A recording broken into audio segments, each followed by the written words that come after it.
ರಾಜ್ಯದಲ್ಲಿ ಇಂದಿನಿಂದ ದ್ವಿತೀಯ ಪಿಯುಸಿ ಪರೀಕ್ಷೆ 1 ಶುರುವಾಗಿದೆ. ಇಂದಿನಿಂದ ಮಾರ್ಚ್ 17ನೇ ತಾರೀಕಿನವರೆಗೂ ಕೂಡ ಪರೀಕ್ಷೆಗಳು ನಡೆಯುವಂತದ್ದಿದೆ. ಇವತ್ತು ಆರಂಭ ಆದರೆ ಮಾರ್ಚ್ 17ನೇ ತಾರೀಕು ತನಕ ದ್ವಿತೀಯ ಪಿಯುಸಿ ಪರೀಕ್ಷೆಗಳು ನಡೆಯೋದಿದೆ. ಪಿಯು ಪರೀಕ್ಷೆಗೆ ಒಟ್ಟು 7,10,363 ವಿದ್ಯಾರ್ಥಿಗಳು ನೋಂದಣಿಯನ್ನು ಮಾಡಿಕೊಂಡಿದ್ದಾರೆ, ರಿಜಿಸ್ಟರ್ ಮಾಡಿಕೊಂಡಿದ್ದಾರೆ.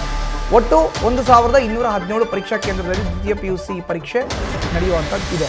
ಪ್ರತಿ ಪರೀಕ್ಷಾ ಕೇಂದ್ರಗಳಲ್ಲೂ ಕೂಡ ವೆಬ್ಕಾಸ್ಟಿಂಗ್ ಕಡ್ಡಾಯ, CCTV ಕೂಡ ಕಡ್ಡಾಯ ಇದೆ. CCTV ಕಣ್ಗಾವಲಿನಲ್ಲಿ ನಡೆಯುತ್ತೆ ದ್ವಿತೀಯ ಪಿಯುಸಿ ಪರೀಕ್ಷೆ.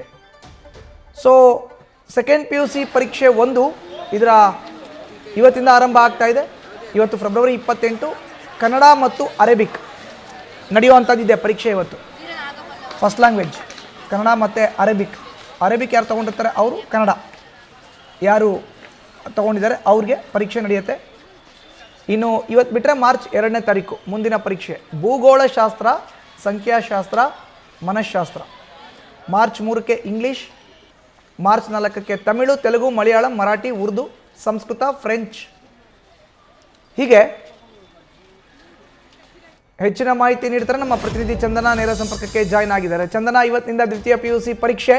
ಒಂದು ಕಡೆ ರಾಜ್ಯದ ಮುಖ್ಯಮಂತ್ರಿಗಳು ಕೂಡ ವಿದ್ಯಾರ್ಥಿಗಳಿಗೆ ಶುಭವನ್ನು ಹಾರೈಸಿದ್ದಾರೆ. ಎಷ್ಟು ಉತ್ಸಾಹದಲ್ಲಿದ್ದಾರೆ ವಿದ್ಯಾರ್ಥಿಗಳು ದ್ವಿತೀಯ ಪಿಯುಸಿ ಪರೀಕ್ಷೆ ಬರೆಯೋಕ್ಕೆ ಅಂತ? ಮಧುಸೂದನ್, ನಿಜಕ್ಕೂ ದ್ವಿತೀಯ ಪಿಯುಸಿ ಅಂದ್ರೆ ಜೀವನದ ಪ್ರಮುಖ ಘಟ್ಟ ಅಂತ ಹೇಳ್ತಾರೆ. ಅಂದ್ರೆ ವರ್ಷ ಇಡೀ ಓದಿರೋದನ್ನ ಈ 3 ಗಂಟೆಯಲ್ಲಿ ಬರೆಯೋದಕ್ಕೆ ವಿದ್ಯಾರ್ಥಿಗಳು ಕೂಡ ಸಿಕ್ಕಾಪಟ್ಟೆ ಕಾನ್ಫಿಡೆಂಟ್ ಆಗಿದ್ದಾರೆ. ನೀವು ದೃಶ್ಯಗಳಲ್ಲಿ ನೋಡ್ತಾ ಇದ್ದೀರಾ. ಅಂದ್ರೆ ಸದ್ಯ ನಾನೀಗ ಬೆಂಗಳೂರಿನ ಮಲ್ಲೇಶ್ವರಂನ ಸರ್ಕಾರಿ ಪದವಿ ಪೂರ್ವ ಕಾಲೇಜ್ನಲ್ಲಿದ್ದೀನಿ. ವಿದ್ಯಾರ್ಥಿಗಳು ಒಂದ್ ರೀತಿ ಈಗ ಕಾನ್ಫಿಡೆಂಟ್ ಆಗಿದ್ದಾರೆ. ನಾವು ಕನ್ನಡ ಪರೀಕ್ಷೆನ ಎದುರಿಸೋದಕ್ಕೆ ಅಂದ್ರೆ ಎಲ್ಲ ರೀತಿಯ ತಯಾರಿಯನ್ನ ಮಾಡ್ಕೊಂಡಿದೀವಿ ಅಂತ ಹೇಳ್ತಾ ಇದ್ರು. ಅಂದ್ರೆ ಇನ್ನೇನು ಪರೀಕ್ಷೆ ಶುರುವಾಗೋದ್ರಲ್ಲಿದೆ. 10 ಗಂಟೆಯಿಂದ ಮಧ್ಯಾಹ್ನ 1 ಗಂಟೆವರೆಗೂ ಪರೀಕ್ಷೆ ನಡೆಯುತ್ತೆ. ಸುಮಾರು 7,10,000ಕ್ಕೂ ಹೆಚ್ಚು ವಿದ್ಯಾರ್ಥಿಗಳು ಈ ಬಾರಿ ಪರೀಕ್ಷೆಯನ್ನ ಎದುರಿಸ್ತಾ ಇದ್ದಾರೆ.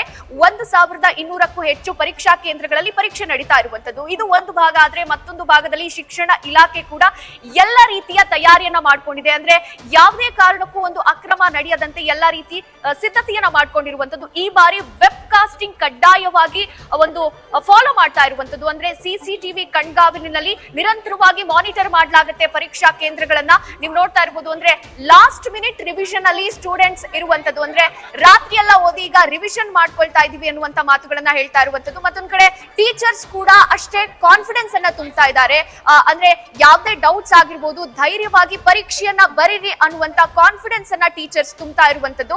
ಮತ್ತೊಂದ್ ಕಡೆಯಲ್ಲಿ ಈ ಪರೀಕ್ಷಾ ಕೇಂದ್ರಗಳಿಗೆ ಯಾವುದೇ ತರದ ಡಿಜಿಟಲ್ ಯಂತ್ರಗಳನ್ನ ತೆಗೆದುಕೊಂಡು ಹೋಗೋ ಆಗಿಲ್ಲ. ಅಂದ್ರೆ ಇದನ್ನ ನಿಷೇಧಿತ ವಲಯ ಅಂತ ಘೋಷಣೆ ಮಾಡಿ ಅದಕ್ಕೆ ಯಾವುದೇ ನಕಲ್ ಆಗಿರ್ಬೋದು, ಸ್ಮಾರ್ಟ್ ವಾಚ್ ಆಗಿರ್ಬೋದು, ಒಂದ್ ರೀತಿ ಸೈಂಟಿಫಿಕ್ ಕ್ಯಾಲ್ಕುಲೇಟರ್ ಆಗಿರ್ಬೋದು, ಈ ರೀತಿ ವಸ್ತುಗಳನ್ನ ತೆಗೆದುಕೊಂಡು ಹೋಗೋದಕ್ಕೆ ಪ್ರತಿ ವರ್ಷದಂತೆ ಈ ವರ್ಷವೂ ಕೂಡ ನಿಷೇಧವನ್ನ ಮಾಡಿರುವಂತದ್ದು. ಈಗಾಗಲೇ ಇನ್ನೇನ್ ಪರೀಕ್ಷೆ ಶುರುವಾಗೋದಕ್ಕೆ ಕೌಂಟ್ ಡೌನ್ ಶುರುವಾಗೋದ್ರಿಂದ ವಿದ್ಯಾರ್ಥಿಗಳು ತಮ್ಮ ರೂಮ್ ನಂಬರ್ನ ಚೆಕ್ ಮಾಡೋ ಪ್ರಕ್ರಿಯೆಯಲ್ಲಿ ತೊಡಗಿರುವಂತದ್ದು. ಅಂದ್ರೆ ಟೀಚರ್ಸ್ ಕೂಡ ಒಂದ್ ರೀತಿ ಧೈರ್ಯವನ್ನ ತುಂಬ್ತಾ ಇದ್ದಾರೆ. ಪೋಷಕರು ಕೂಡ, ಸಾಕಷ್ಟು ವಿದ್ಯಾರ್ಥಿಗಳ ಪೋಷಕರು ಕೂಡ ಇಲ್ಲಿಗೆ ಆಗಮಿಸಿರುವಂತದ್ದು. ಅಂದ್ರೆ ಮಕ್ಕಳು ಧೈರ್ಯವಾಗಿರ್ಲಿ. ಇದು PUC ಪರೀಕ್ಷೆ ಆಗಿರೋದ್ರಿಂದ ಒಂದ್ ರೀತಿ ಜೀವನದ ಪ್ರಮುಖ ಘಟ್ಟ. ಇದು ಲೈಫ್ ನ ಟರ್ನಿಂಗ್ ಪಾಯಿಂಟ್ ಅಂತಾನೆ ಹೇಳ್ಬೋದು. ಮತ್ತೊಂದ್ ಕಡೆ ಶಿಕ್ಷಣ ಇಲಾಖೆ ಕೂಡ ಎಲ್ಲಾ ರೀತಿಯ ತಯಾರಿಯನ್ನ ಮಾಡ್ಕೊಂಡಿದೆ.